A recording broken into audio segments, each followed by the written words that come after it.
considering everything. 5 or 6 weeks going to be the cup final there. I know Postecoglou says there he's no complaining. I would be complaining. It's a showcase. It's a semi-final. I think Queen's Park have played one game on Hampden this season. I can't remember exactly when it was. I know there was a lot of rain on the Friday, but listen, it's still got to be in better condition than that. I don't care what anybody says. Mark?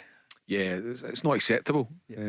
Paul, you know, it's an SPFL competition. Let's get that clear. It's not the SFA. It's not the Scottish Cup. It's the SPFL League Cup, Viaplay League Cup, and the onus is on them to have that right. Now, you know, obviously with Hampden not being used week to week anymore, every other week because Queen's Park have moved out. But there should still be groundsmen involved. There should still be a plan in place, regardless of the weather. It should be spanking. It should be absolutely spanking. And for a national competition, regardless of having games back to back, because it's not as if it was ideal on Saturday and it wasn't. And it's been a long-standing complaint about Hampden. Probably John Barry's time when he was playing as well. There were a lot of complaints about it. The surface, nobody, and that's when Queen's Park were using it every other week. But right now, there's no excuse. But it better be tip-top for February 26th. But it should have been tip-top yesterday and Saturday. It's just not acceptable. Yeah, fair play to the players, the four teams. At least they tried to play, but at times it was impossible. They were losing their footing. The pitch was cutting up.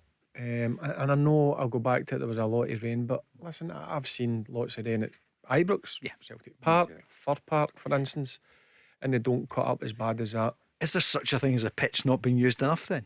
You know, with Queen's Park not there, it's hardly been used one game in the last couple of months. I don't know, Paul, but for it to be in that condition, I can only imagine that there's no longer full-time groundspeople anymore. Because if you think about it, from let's say a normal season, when at the end of May you stop using a pitch and then you pop up in the first week in August or the middle of July for your first pre-season, Barry will know it's usually tip-top.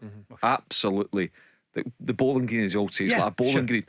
And so there's no, so I can only imagine that I don't know, a lack of communication, wee bit of the weather, but the SPFL should have, it's the onus is on them, it's their competition, it should have been in better condition.